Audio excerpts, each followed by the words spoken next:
আমগো কুয়াকাটা অনেক আগে, আমি ছোট, মনে আছে।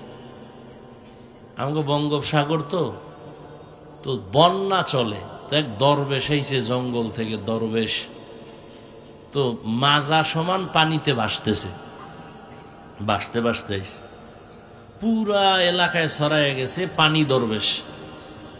সে পানিতে ডুবে না, মাজার নিচ অংশ পানিতে থাকে আর উপরেরটা ভাসে।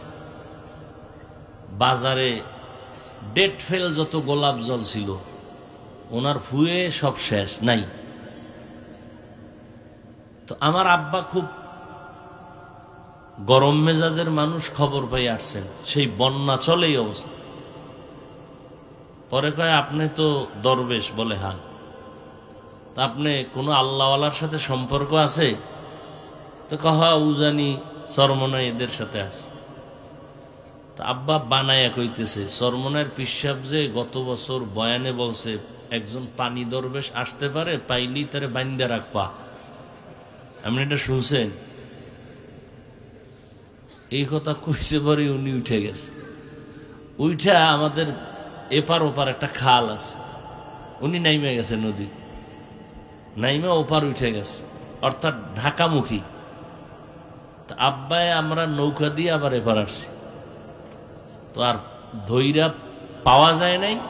তো আমাদের ওদিকে নদী বেশি, তো নৌবাহিনী থাকে। আল্লাহর কুদরত ওই নৌবাহিনীর হাতে ধরা পড়ছে। নৌবাহিনী তদন্ত করে দেখে এই হাঁটু হইতে কোমর পর্যন্ত একটা দামি পাতলা রাবার লাগানো, ওটা পানিতে নামলে ভাসে। কোন কথার থেকে আনলাম? ও খাঁটি আল্লাহ ওয়ালাদের দ্বারা অলৌকিক কিছু ঘটনা হতে পারে, সেটা আল্লাহর কুদরতে হবে, কোনো গাঞ্জাখরের কথায় হবে না।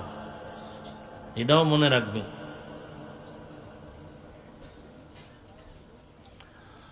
আল্লাহ আল্লাহ বলবেন, হাত কথা বল। হাত কথা বলা শুরু করবে, জবান বন্ধ। হাত বলবে, হে মালিক, এই হাত তুমি বানাইছো, হাতের দ্বারা বান্দা ন্যায়ের পক্ষে হাত ব্যবহার করবে, কোরআন ধৈর্য ধৈর্য পড়বে, মা বাবার কল্যাণে হাত ব্যবহার করবে, করে নাই, কোরআন ধরে নাই,